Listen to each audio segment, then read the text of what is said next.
Welcome back to A Sort of Young Person's Guide to Prog Rock. I am your host, Ian Prize. So today we are in the psychedelic haze of 1967 London, where the Moody Blues and orchestrator Peter Knight would create rock's first great concept album, pretty much by accident. Today we'll be exploring 1967's Days of Future Past.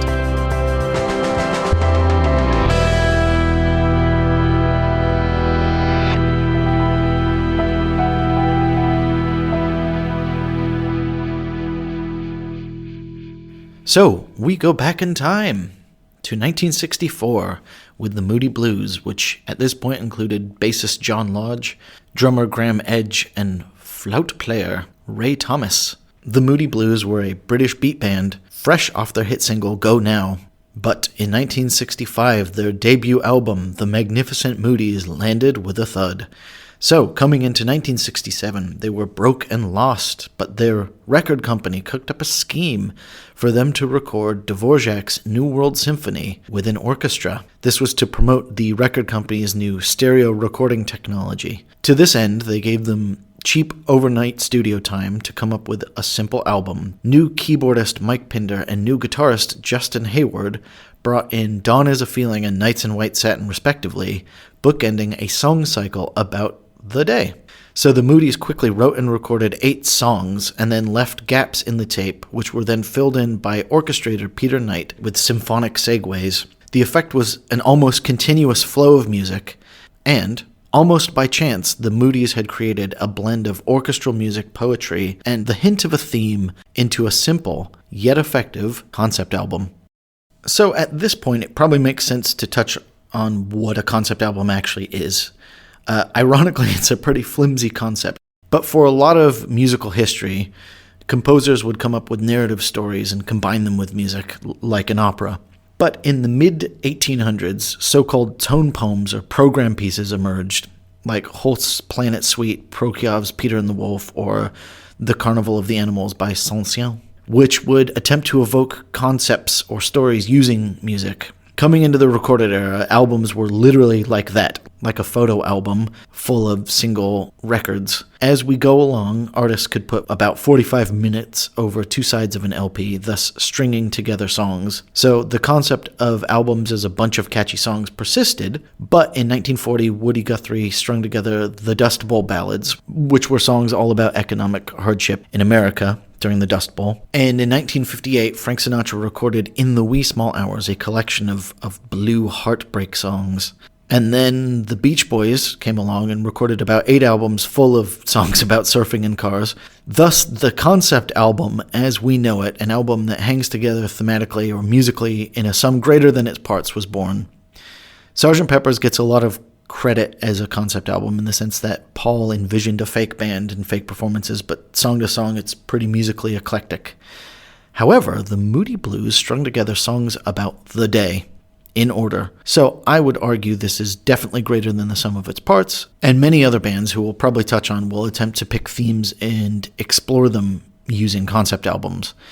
The final development would come in 1969 with The Who's Tommy, probably the first rock opera, a narrative story told with rock music, but that's a different story for a different podcast.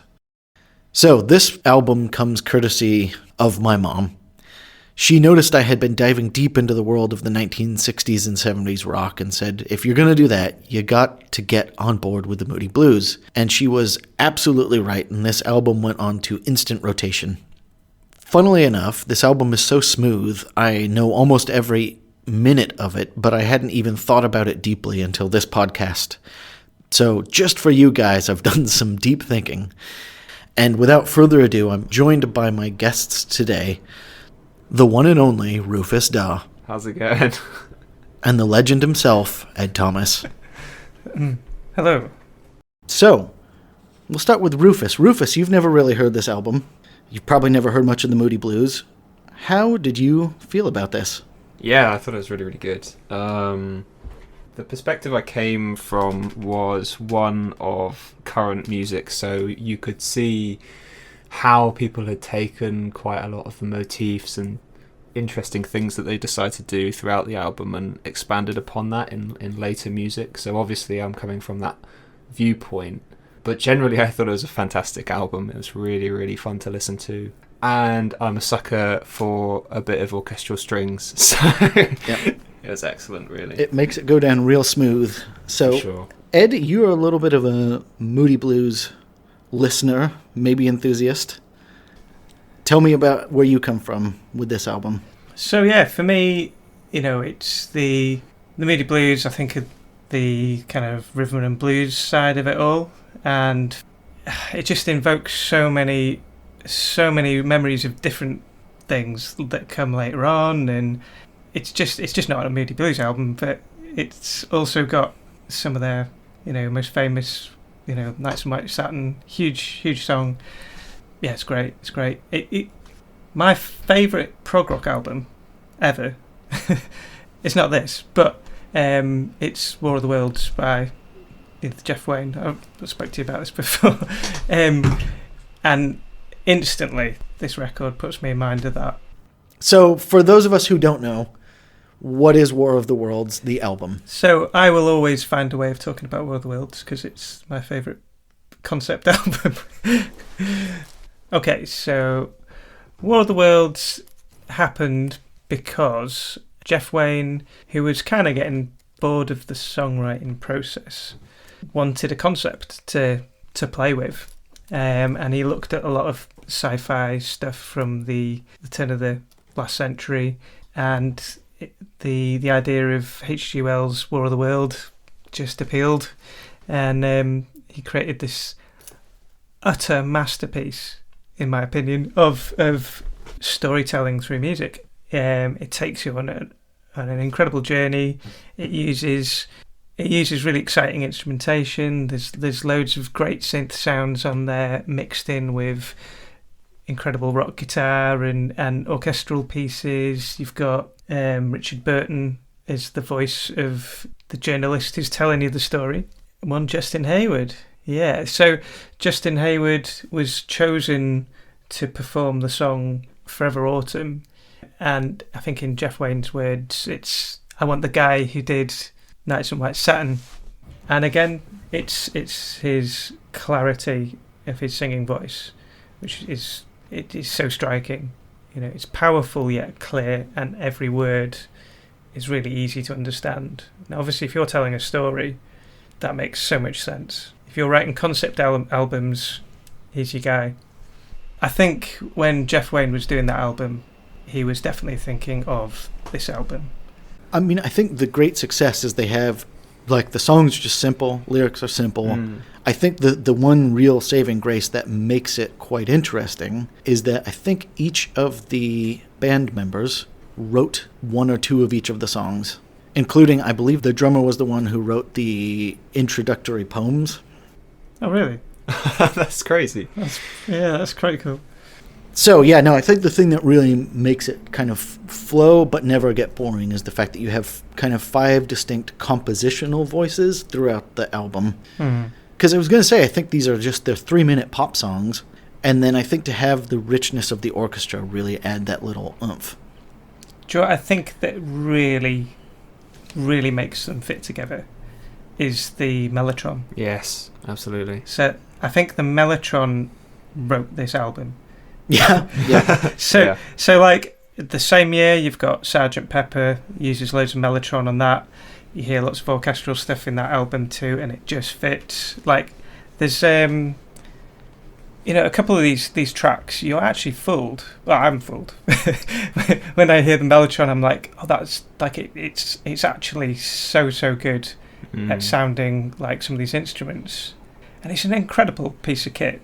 Yeah, I was just saying, like, for anyone who listening, like the mellotron is it's kind of the first sampler. You basically you hit the key and it runs a little bit of tape, and that tape's got a recording of the instrument. But yeah, it actually sounds really good. Like the afternoon was one I felt like I was completely fooled by it in places. That kind of the woodwind sound. So it sounds great. You think of Lucy in the Sky with Diamonds. You hear like that. There's like a riff. I think it's The Evening again, There's a piece in the beginning of that where you could literally take that part and just shove it into This in the Sky with Diamonds and no one would have noticed. It's like the Mellotron is writing some of these tracks. Yeah, I'd love one. I mean, it must have just been like so exciting to have this, just because it's such a haunting sound, and it really glues a lot of as you say, a lot of these tracks together. And it must just been so fun for everyone in 1967 to just be like, oh, great, like we've got this kind of an orchestra in your hand. I think it was you'd have strings or flute are really your two options for sounds that you can use. They use it a lot as sort of just a chord bed or a pad in quite a few of the songs. And I think that's really nice because in the transition periods when they're moving over to the orchestral parts, there's this merging point, right, where the real strings come in and the mellotron strings are still going. And it kind of smooths out the cracks, and it really works for it. And I think the mellotron tricks you into thinking that they're in front of an orchestra. So are they never recording at the same time? As far as I understand, they never recorded at the same time. In fact, I don't think they were ever in the same room. They handed over the mixed songs to Peter Knight, the arranger. Wow. Who then, as you say, so assembled cool. the London Festival Orchestra, which was basically just a bunch of studio musicians. And they stitched these transitions between the mixed songs. So just a quick parable, because I learned this and it's the same type of thing for me. The parable of the Power Rangers. So back in the 90s, there was, I think they were like toy merchants or something, and they were just like, we're just going to buy copyright of this space ninja show called the Power Rangers. I don't know what it was called in Japanese. And they literally just bought footage, or licensed footage, from the Japanese production company of Power Rangers fighting monsters. They took that footage, and then they filmed a bunch of scenes in American high schools, and they just stitched them together, and that became the show, the American show, the Power Rangers. Well, that explains a lot. I grew up watching that. No, and I grew up watching that, and I had never grasped that they were just two different shows running side by side together, because it felt so seamless. And I was thinking, I actually can't think of any other time in music where I'll say the chocolate and the peanut butter really came together to make a delicious Reese's, where you really took an element completely out of left field, say in this case just random orchestral transitions, and then 60s pop songs, and they just stitched them together.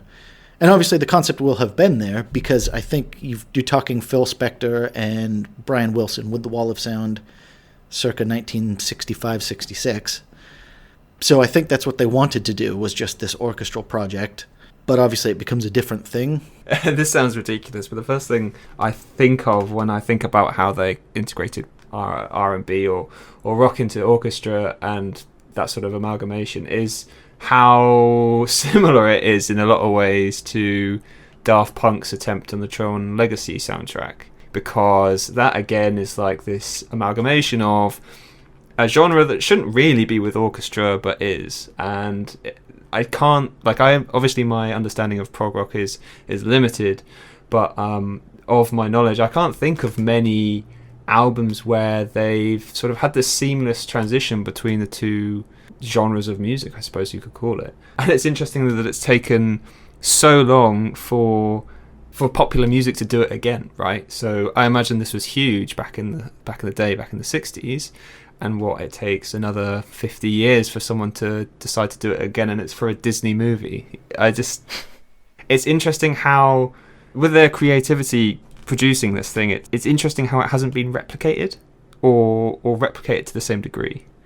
And I wonder, I was going to ask you guys directly if there are other prog rock albums where they use orchestras as heavily as this. The answer for me is 100% no. I mean, I get it in terms of like song to song, but a whole album, it just seems brave, I guess. Yeah, and I think that's the thing. It's not just, rock music or prog music or whatever with some orchestral bits. It's like a classical album. One of the things that pops into my head when I listen to this is that, have you ever heard the Peter and the Wolf record? So it's just the story of Peter and the Wolf in classical music. And it's like a similar sort of length, and it's, because you've got dark moods and uplifting moods and stuff, so it kind of has a similar sort of feel to this album. But that's a classical album. It's not a rock band. It's like you've got these two things not joined together and working together. They're almost fighting against each other, but in no way are they fighting against each other, because the way it's mixed is beautiful, Peanut butter and jam, yeah. Yeah, yeah. So what do you think the story is here? Is it just a man or woman's journey throughout the day? Is there more to it than just a man going through his day, or is it simply that? Yeah, and I think it's not just the time of the day, it's the time of the day for a normal person. So it's instantly relatable. Yeah, an average Joe's day. Like, just in terms of how certain tracks sound, I think they do quite a good job of making the various songs, so like the day begins and the afternoon, all feel like that time of day in their arrangement and their key, and then also the motifs that they use in it. And I think that like, to me, that was incredibly interesting. Like how frantic like Lunch Break felt, for example, and that is something that I hadn't really appreciated in previous music before. So I think whilst it's somewhat reductive in its use of like rhyming couplets, etc., I think also there's a lot to be said about how they've crafted each individual song to mirror that specific time of day, and that was quite ingenious, I thought, at least. I mean, obviously coming from a place of ignorance somewhat, but I feel like as a concept the day is quite a small concept, right? And when you think of any concept album, usually they like to deal with quite abstract ideas, right? That's at least my impression. So I just thought it was interesting that they decided to do the day. There is something quite inherently poetic about them doing the day. I thought that was just an interesting choice, really. It's not overreaching. It's not like they've decided to break down the reality of consciousness or go to some weird world. They've just wanted to describe an every man's day. Yeah. So in my senior year of high school, probably aged 16, 17, we have to do what's called a senior year project, and that's exactly what it sounds like, a project that lasts the senior year. So people do large multi-stage projects like renovating a car or whatever. And I chose to write and record a concept album. Wow. With my friend Nick, who you will have heard from last week on the Beatles podcast. So we sat down with an acoustic guitar at a piano to write and record a album about the seasons, a concept album about the seasons. And of course we put our minds to it, and you think, oh, how do you make the sound of snow crunching or leaves falling musically? How do you capture the essence of a season? And it is unbelievably hard to do.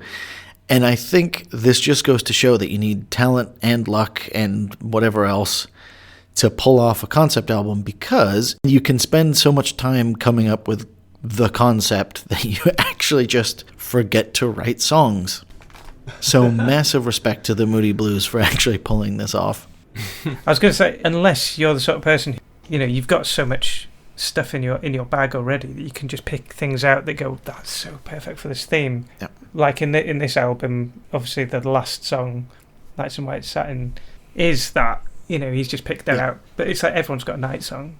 Yeah. Everyone's got a day song, but to then have those other shades of the day is really tricky. It's really, really tricky. Seasons, that's a little bit more obvious, but maybe this is what the difference between prog musicians and other musicians is, that they go, concept album, great, yeah, that's what I need to show off my chops, whereas normal humans don't think that way.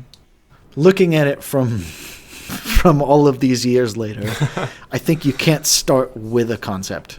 I actually think both Dark Side and Animals, and actually Wish You Were Here, which is about loss and fame, I think they were songs where Roger Waters and or the rest of Pink Floyd would have been in an emotional space and wrote a bunch of songs kind of relating to this, and thus they came up with stuff that was all related to those concepts. I think with this, they just wrote a handful of songs and then sequenced them so that they'd be the times of day. And funnily enough, I think this was all just like studio pressure, quick turnaround, and a really amazing arranger and orchestrator makes it come off. But I don't think you could have sat down to write this A to B. I think this feels like a complete one-off in that way. It feels like hard work. Yes. It's definitely hard work. Just write normal albums, people. God damn it. Well, you kind of touched on it earlier when you know, just saying about the mood that's conjured through the orchestral section of the music. That Night in White Satin was written years before. But obviously he's talking about being in these satin sheets and stuff in the song, so it's like, clearly this will work in the night section. But it's not just, you know, they've just thrown that in there. It works so beautifully. The idea of, you know, sleep and transitioning. Well, this kind of threw me, and this is silly now, but when the record first starts, the string bit that's playing, I'm like, I've heard this before. Where is it? Like, it's so familiar of, like, you know, film scores and stuff like that. And I was like, is this Conan the Barbarian? It just kept going in my head. I was like, what is that? What is that? And obviously, when you get to the end of the track, at the end of the album, and they play Nights in White Satin, that same theme is in Nights in White Satin, and that's what it was. But as I was listening to it, I started googling, what work has the arranger done, you know, Peter Knight, and he was involved in the Dark Crystal. Yeah, so he was involved in that, and if you hear that, like, you're like, interesting. It's got a similar vibe, yeah, and it's obviously there's lots of vibes, but yeah, I was like, I'm getting that same arrangement of instruments. So yeah, that was pretty cool.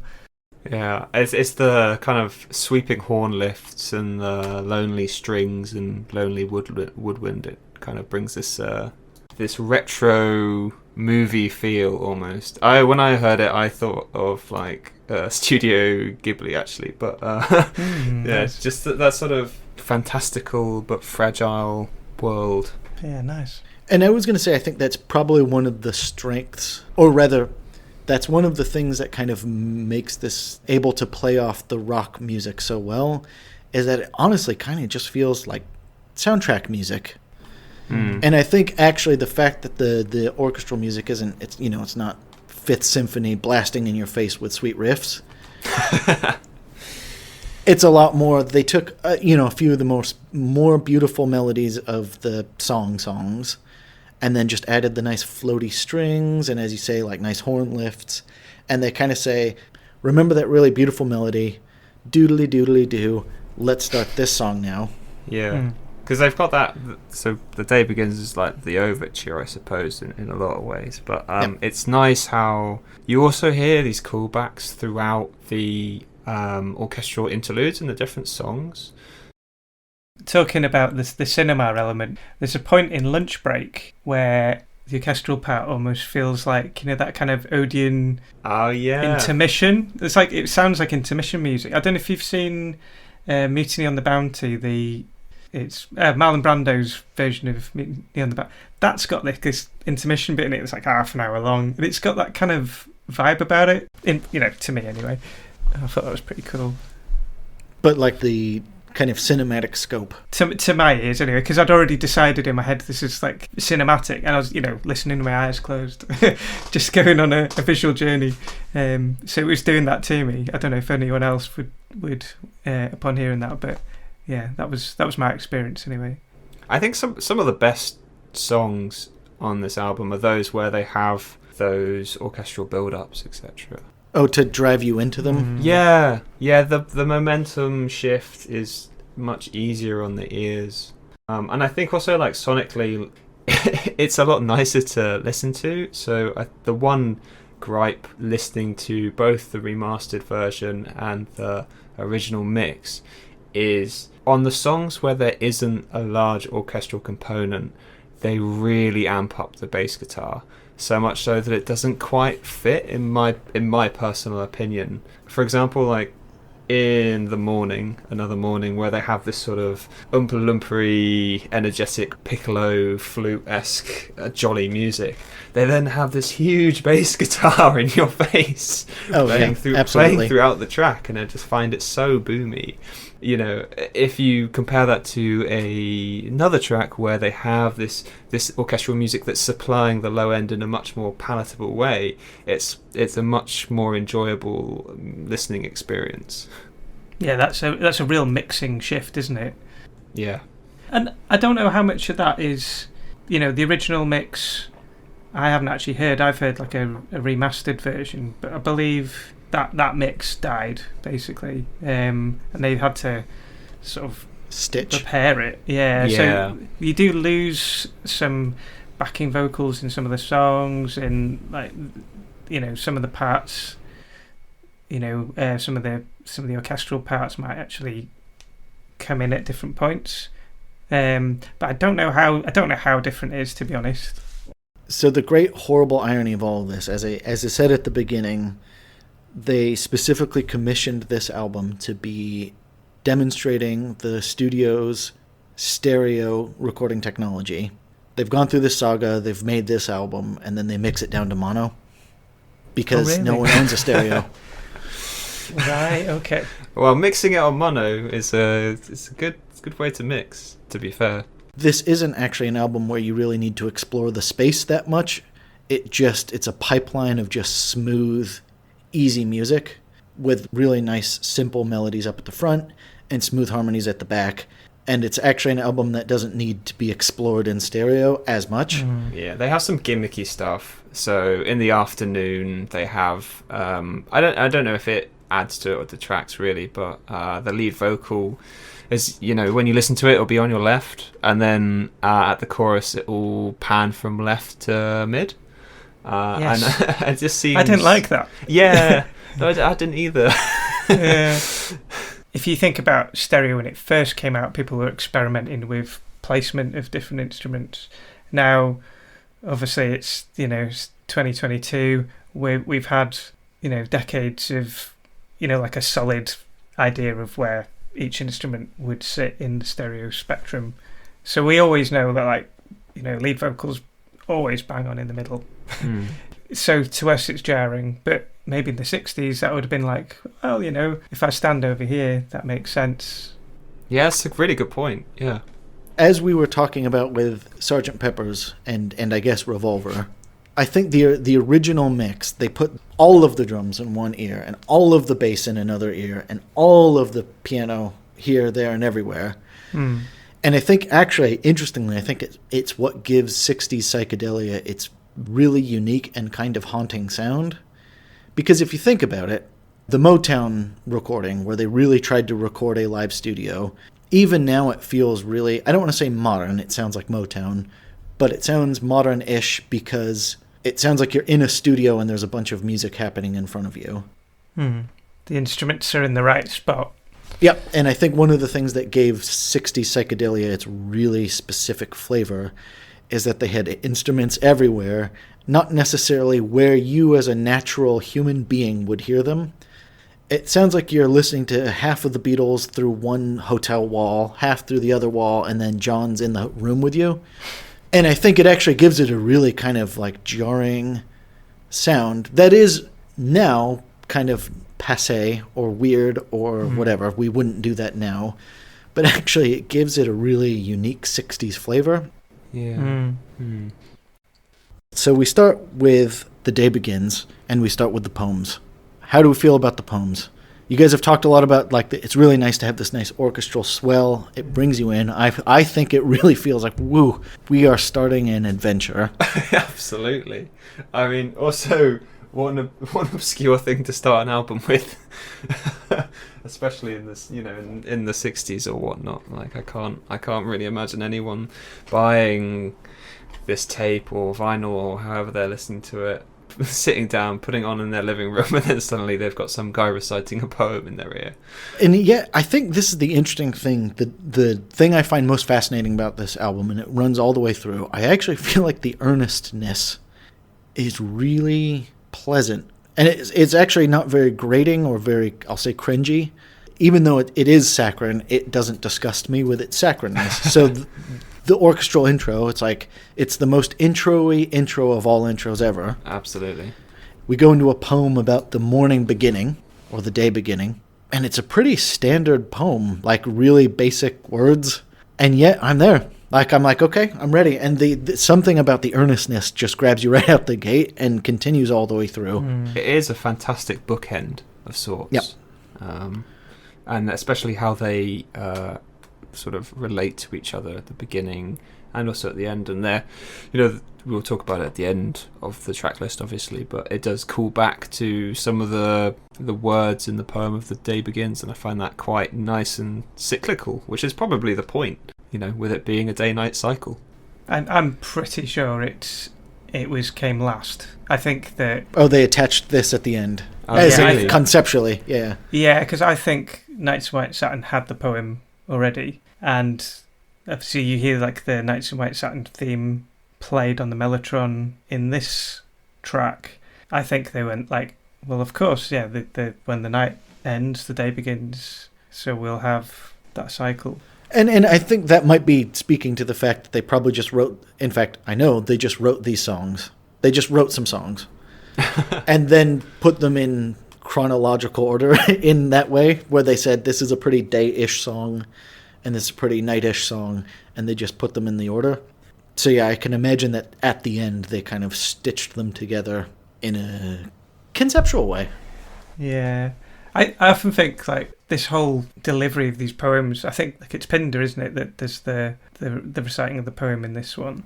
I think so. I might be wrong, but if you're in a band, you play your instrument, you do your singing, you spend all your time practicing that. But how often do you practice reciting poetry to music? It's quite a daunting, weird thing, and it could be delivered really poorly. But I relate this to the War of the Worlds. This guy's no Richard Burton, but he does actually orate quite nicely, I think. Oh yeah. No, I was actually thinking I really wish he had done audiobooks or something. He's got a great whatever that is. It's baritone, bass. I don't know where he is in the range, but man, it's smooth. Nice. Yeah.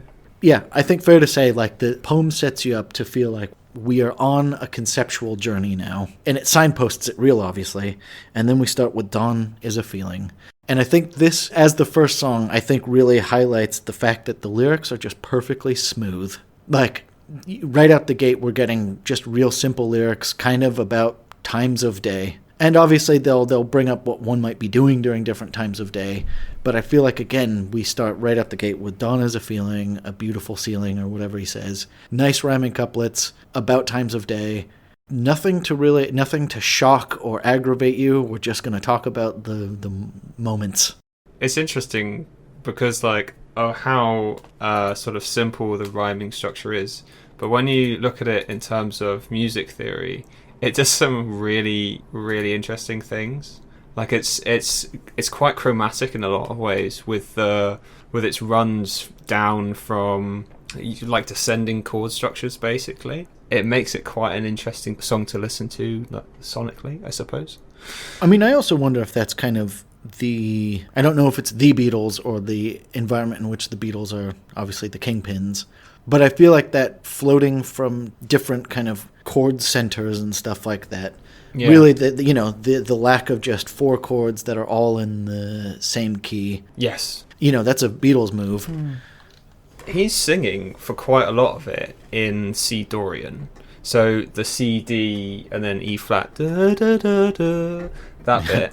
Yep. When over the top, they've got C minor and G, and then C minor again, 1,000 years if you want it to, with the stabs, for example. That's super cool. Because then, really the chord bed is in a different key to what the lead singer's singing, but it works because even though he's probably in C Dorian and the chord bed's probably in F minor, they're still pulling the right notes and being able to harmonize.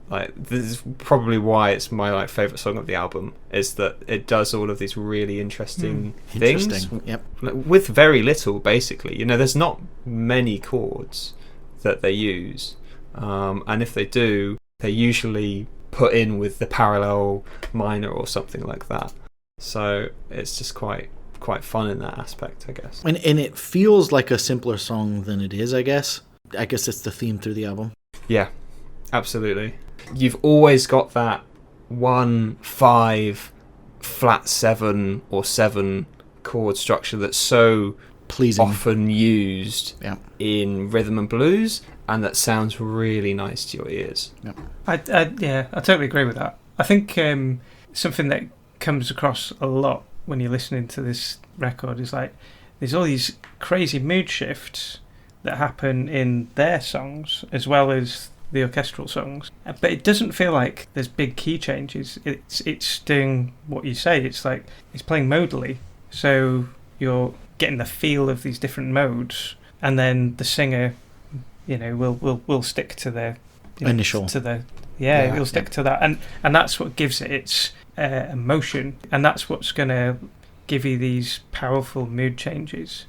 If you're just changing key, well, then nothing changes. But if you stick to your key and you change modes, then you feel the changes. Yeah. And that's happening all over this record. And I wonder, are these guys aware of this level of do they think along these lines when they're writing this music? Are they aware of the theory behind it all, or are they just playing what they know and what sounds nice?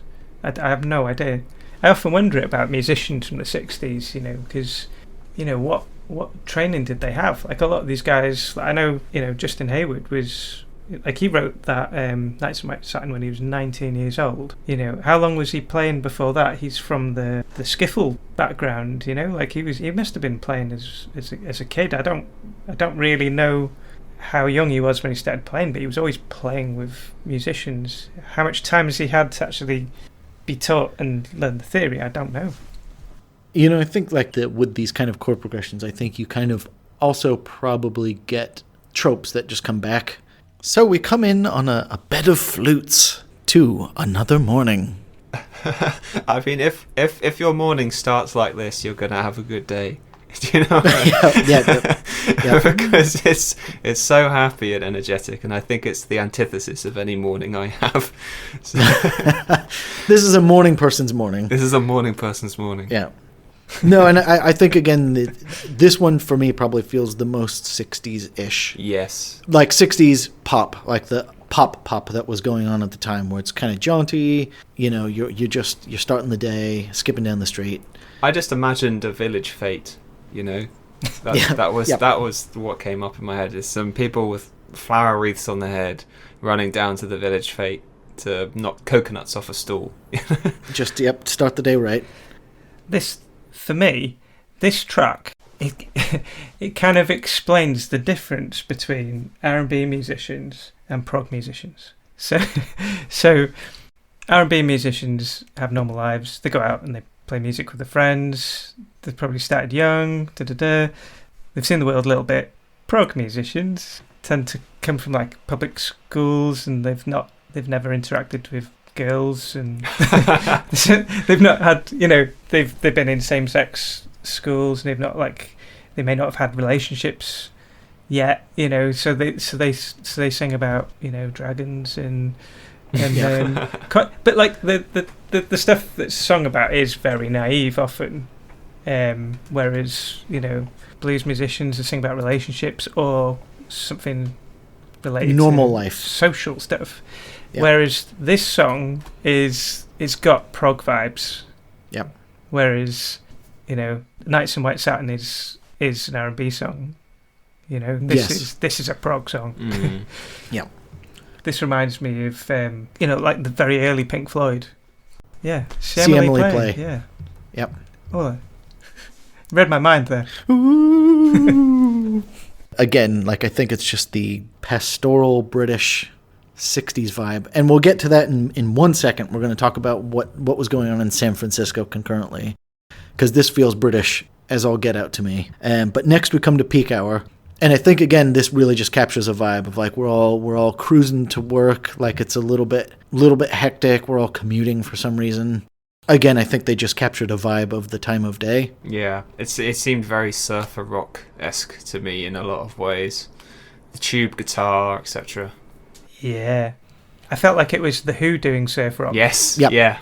Like Can't Explain or the quick one while she's away or something like that, because there's so many shifts and Yeah. stuff going Loads. into it, and then No, and actually, that's another one where I can't believe how many song shifts they put into just this one song. And again, I guess this presages prog rock in a big way, where you can just stuff bits of song together to make full songs.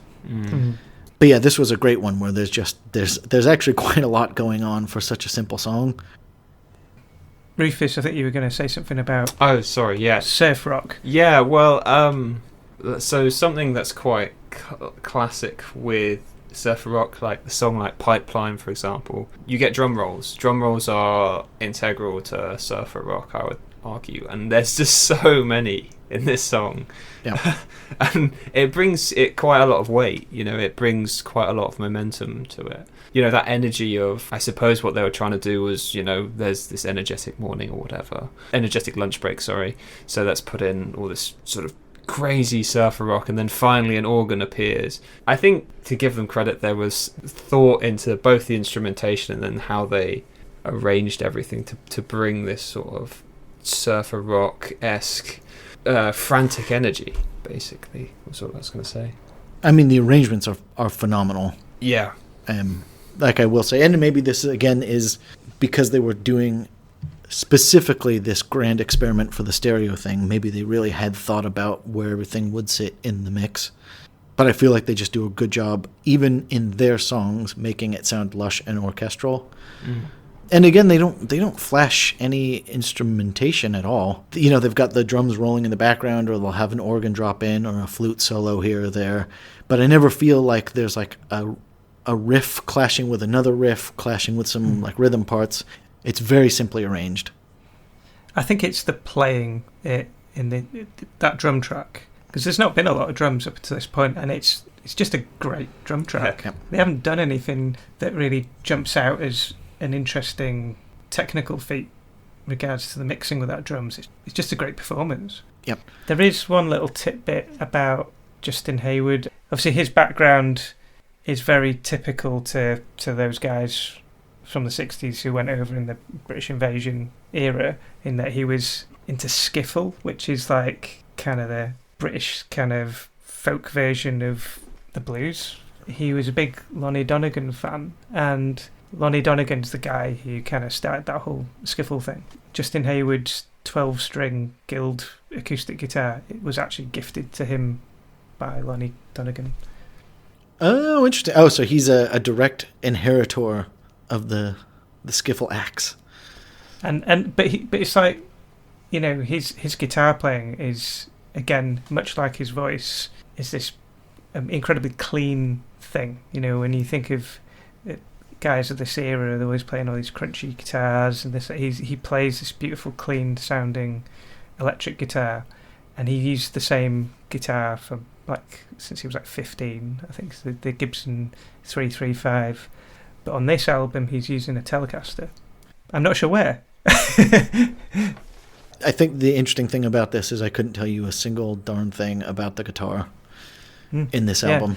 Obviously there's the kind of the Who doing surf rock, and there's chord riffs in there, but that's probably the only time we're hearing that Telecaster. But other than that, there's not a lot really, is there? But that was it. And I think we then come on to Tuesday Afternoon, which is probably the second biggest hit of this album. And I really like the Mellotron and whatnot in it. But I actually don't have much to say about it, because it's just a very, very smooth and easy song. Yeah, I think this one, I don't have a lot myself. I like there's an acoustic guitar riff at the beginning I really enjoyed, because there's not really been a lot of guitar. And again, the Mellotron, as soon as I hear that, I'm there. That's what made me think about talking about the Mellotron and how good it is as an instrument. It really does sound very good on the beginning of that, and it's why the orchestral part is tied in so well with their band recordings. It's because of the great sound they can actually get out of that machine. Can phase in and out from real strings to Mellotron's strings. Yeah. I'm becoming more and more a fan of the Mellotron as I'm hearing it on these records. I really want one. Yeah. I guess it's kind of interesting that sometimes this track is split into two, right? So you've got like the afternoon and then evening, time to get away. So the funny bit there is, of course, that we have evening, which is part 2 of the afternoon. Right. Before the song evening. Evening. And that's confusing. That's very yeah, confusing. and I think, again, this is probably just because they wrote a bunch of songs. One of the songs was evening, time to get away. And they're like, crud, we need to put something in the afternoon section. Again, just the flow from song to song to song. Perfect. Because I feel right after Tuesday afternoon, we start with evening, time to get away. I'm loving it. Again, it's a really simple kind of poppy song. This is the one where I felt like the Mellotron section, you could literally pull it out and stick it in, at least in the Sky of Diamonds, because it's so similar. Yep. And I don't think that's one person ripping off the other person. I think that's just, again, the instrument. Like the thing the instrument is asking you to do. Yeah. It's like it's like there's something about the way, because I think it's one of those, it doesn't handle multiple notes very well. So you tend to bounce the keys one to the other. Yeah. And I think, and that's, you hear that in both those pieces of music. songs. I think that's what's going on. Yeah, I think it's a practical thing that works for the keyboard and the way it functions. But it's the shift from evening to night. Like this track's got the most. Well, it sounded to me like it had the most orchestral mood shifts. Going back to that thing with the playing the modes, really jumping into the different modes, like the way they give you a feeling, like it genuinely, that sounds sorrowful, that sounds uplifting, this one gives you tension, there's loads of that in this, and I think it's interesting because, as you at the end of your day, that's what's going on, isn't it? You're relaxing, but you're also dreading what's coming tomorrow. Have I made my lunch for work in the morning? What's my boss going to say? Like, there's lots of, for me, it's like, that bit where you're supposed to be relaxing at the end of the day, depending on the day, that's, there's so much going on in your mind, as you're digesting what's happened, and that's what it feels like. And then, going back to the surf rock thing, that is where it is kind of inserted in. That doesn't feel like an evening song to me. The orchestral bit definitely does, but then you've got this classic sort of American British invasion kind of beat, like organ heavy beaty. Yeah. It's a great track, and you're hearing the band playing together. It's cool. No, I think also the rich Beach Boy like harmonies that they whip out sometimes, and obviously Pet Sounds would have been a hit. And if you're making an orchestral rock album, of course you're gonna call back to them. I believe this is one of the times in the record where it depends on what mix you're listening to, whether or not you have those rich backgrounds vocals. Yeah. So I think if you've got the original 1967 version, there's less. Yeah. Yeah, it comes in and out, and then there's a 70s version it's just not there at all, or it's full blast all the way through. But the the remastered version, I think, is supposed to be as it was in the 60s. But I don't know if they actually managed to save all of it. I don't know. So we then come on to Actual Evening, and this is a song in 2 parts. There's the Indian-ish jam called Sunset, and then Twilight Time.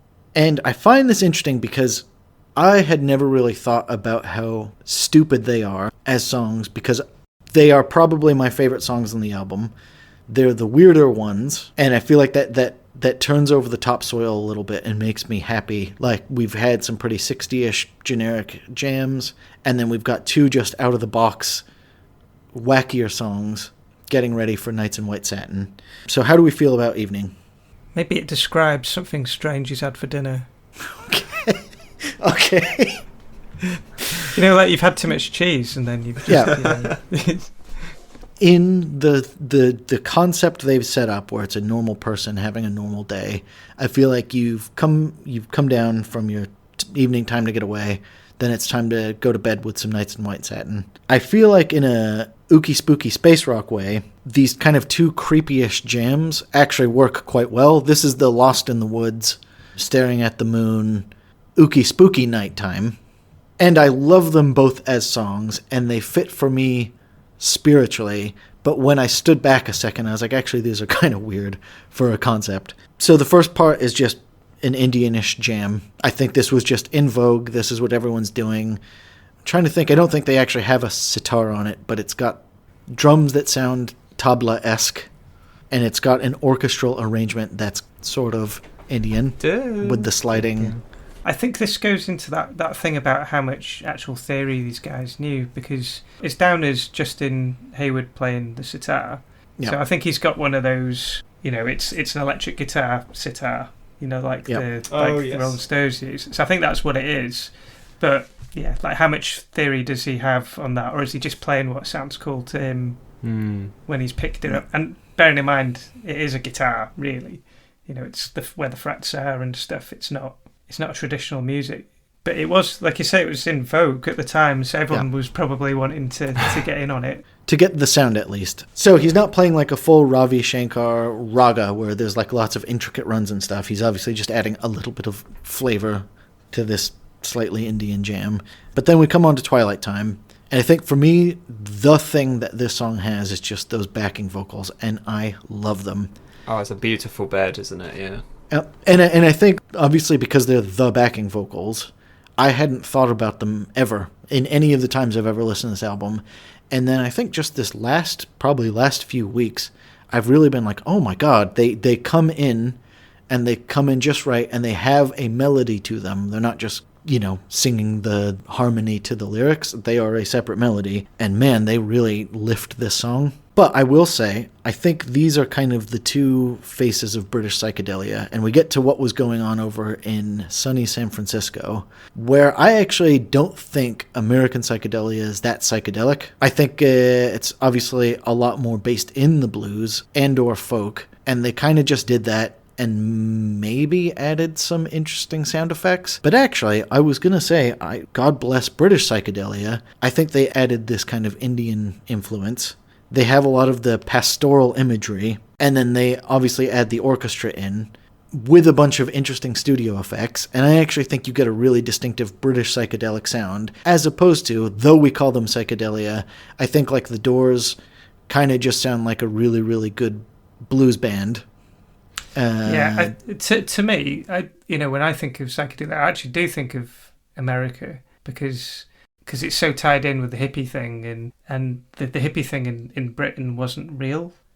It was like a fashion thing. I think it's kind of when it hit. So I think a lot of the big bands were British, and by the end of the 60s, they probably had the musical chops to kind of do something that would, play with switch the ear. your mind. And so it was that. But then again, those hippie chemists, like there were some incredible hippie chemists in Britain at that time, so maybe it's something to do with mind expanding drugs and whatnot. I don't know, but it is interesting. I think for me, when I think of American psychedelia, I think of kind of the Grateful Dead scene. Crosby, Stills, Nash and Young, maybe Janis Joplin or whatever. I think of Woodstock. And when I think about that, I was like, actually, the music, God bless the music, it's very pleasant to hear, but it's just blues or folk done loudly and with electric guitars, as opposed to, obviously Jimi Hendrix is American, but actually his is some of the most British psychedelia there is. Oh, yeah. And I think he informs the British scene. Yep. Whereas the apex of the American scene for me is Jefferson Airplane. When you've got like White Rabbit, where you've got this song that's actually comes from jazz. Like that's it's Miles Davis's Bolero is what informs that piece of music, but it's the song itself. Is the lyrics is all about, again, drug culture, but probably has other deeper meanings. But yeah, you could do a whole show on that. And I was going to say, I think again, it's let's not get sidetracked. I think this is the thing. Like, if you start talking about psychedelia, like you could probably do a whole show on understanding what these genres mean. We say, oh, this is prog. This is, you could argue that this album isn't prog. This is orchestral rock, but it's just terms. Yeah. The reality is, prog fans love this. Yep. So it's a prog album. Well, and I was going to say, the only reason I really bring that up is I think that when they split off, I think American 70s music goes off towards classic rock, like the Lynyrd Skynyrd type of southerny bluesy rock, whereas I think British psychedelia leads us directly into 1970s prog. As in, I think the vibrant experimentation, lots of technical foolishness, kind of an arrangement daring, chord progression daring. I actually think it's a pretty good line from here to 70s prog rock. I think that's really interesting because, yeah, that distinction between the pond, either side of the pond. You know, what's the common denominator there is equipment and studios. Obviously, yes, personnel, but those things, you know, the equipment didn't travel well. Yep. So British musicians used different amps when they played guitar. Now that changes things. And, you know, the studios were set up for doing different things. In America, you know, the best studios were recording things like Motown or country music. So they have a different instrumentation. In the UK, you know, you think of Abbey Roads, like they built all this equipment that was only there. So they were building these desks and these effects that literally weren't available anywhere else. Yep. And that relationship between the Beatles and Abbey Road is one, you know, everyone knows. But, you know, they're inventing effects that those guys got to play with for the first time. Yep. And I think that really changes the... I was going to say, I think this is probably true all the way up maybe to like the 70s or 80s, whereas I feel like there's the Philadelphia funk sound or the New York or the LA sound, where you really have musicians that are in a place, they're trading presumably studio techniques and session musicians and arrangers and that type of thing, where you really have a sound that's from a place and a space. So now we come to the final song, Nights in White Satin, which is easily the hit of this album, probably the hit of the Moody Blues. It's obviously a banger, and I think it really puts that final exclamation point on the point I've been making about, like, it's just an earnest ballad. And I don't know why, because I'm not a ballad enthusiast. I actually think most ballads don't age well at all, but this is a ballad that just works. And I was going to say, it could have sounded really saccharine, because he really is yelping at the end about, I love you. Oh yeah, I love you. And you'd be like, oh my, that's a lot there, Justin. But no, it absolutely, like, it works. It's genuine. Yeah. Genuine. You know, a ballad sounding like a ballad because you wrote a ballad sounds like a ballad that you wrote because it's a ballad. This isn't. This is some guy's real story. Rufus explaining the story. No, sorry, I was just no, because you were about to talk about it at the beginning. But of all the songs, I think this is you know, talking about simplicity of lyrics. I feel like this has the most simple lyrics, despite being a ballad and despite like technically having some emotional drive behind it. You know, previously the other songs have been just kind of the times of day, and now we're coming to the night and sort of the situation where he's wanting to be with his faraway girlfriend or whatever. I think the lyrics actually kind of poorly describe his feelings, or at least he's just saying the same things over and over again, just as he said it, and just him saying, I love you, I love you, I love you. Yep. Yeah. And yet, I think that complete blankness makes it the universal banger. Like, some tried to tell me thoughts I cannot explain, there's letters I haven't sent, that type of thing. And I was like, I mean, I don't personally have this story.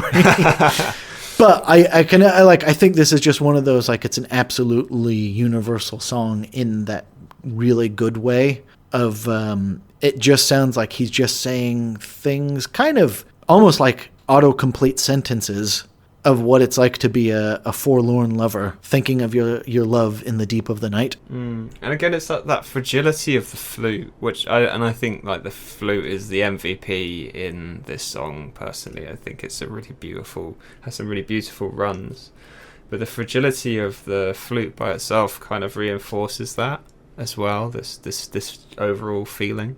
Yeah, it's beautiful.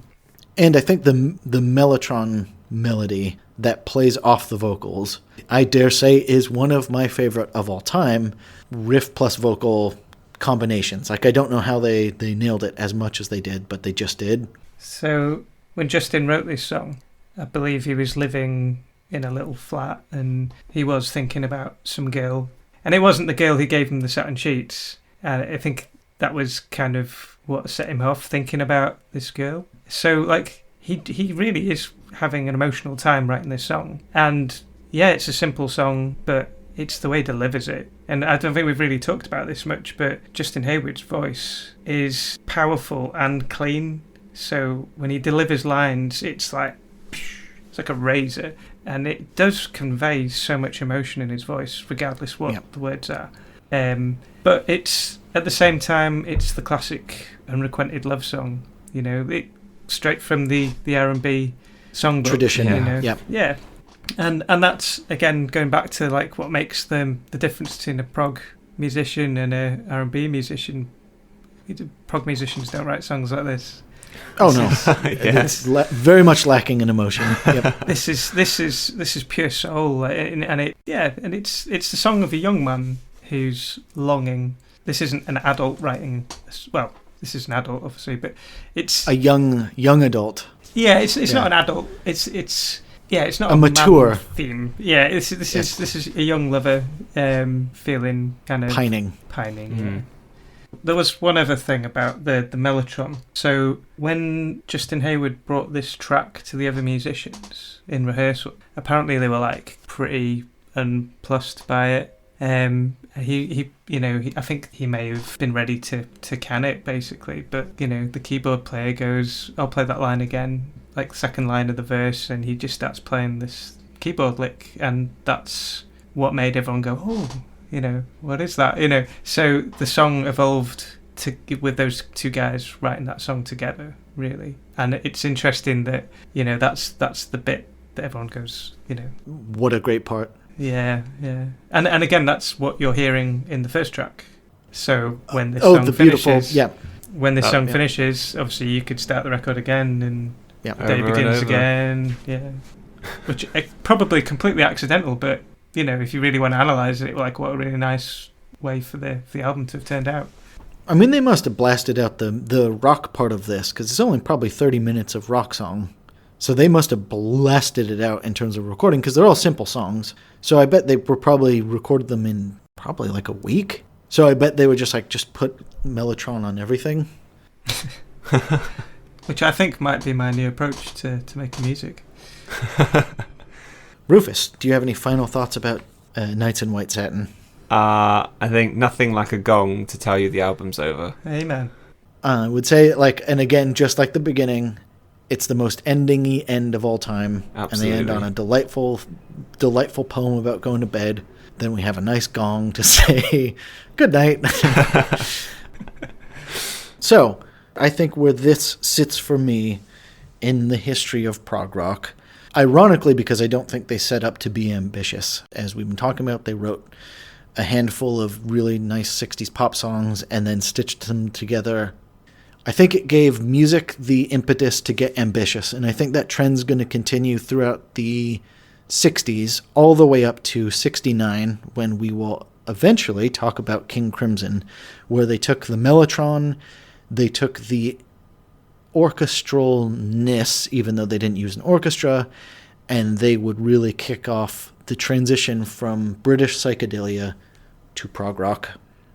I mean, you can just see the birth of quite a few different types of music from this album, to be honest. I think it's really interesting in how it mixes orchestra with rock, and a lot of the techniques that they use here are still used all the time in modern day music, and I think that's really quite interesting. This absolutely informs kind of the neo-psychedelia movement. Just that callback to the 60s, it just has that wall of sound orchestral thing, and even if they're not using live orchestra, I think the feeling like you want lots of harmonic instruments and then lots of instruments weaving in and out of each other. So, Ed, where did the Moody Blues go from here? Don't know. So, there you have it. That was the Moody Blues, Days of Future Past. I have been your host, Ian Prize, and this has been a sort of young person's guide to prog rock. Do find us over at Instagram at ProgFrogPod, and if you have any longer thoughts, queries, opinions, whatever, helloprogfrog@gmail.com. I want to thank my guests, Rufus and Ed. Thank you. Thanks for having me on. It's always a pleasure. So, there we leave the Moody Blues with Days of Future Past, but this was just the beginning of their late 60s, early 70s career. They would continue to perfect their version of late 60s pop until 1972's Seventh Sojourn, at which point they went on hiatus until 1978's soft rock album Octave, at which point they recruited the Yes keyboardist Patrick Moraz and went on for a very 80s. So that was the Moody Blues. But next week, in some architecture school in London, a quirky psychedelic band would play a song about a homeless mouse, and yada yada yada go on to make Dark Side of the Moon. Join us next week for Pink Floyd's Piper at the Gates of Dawn.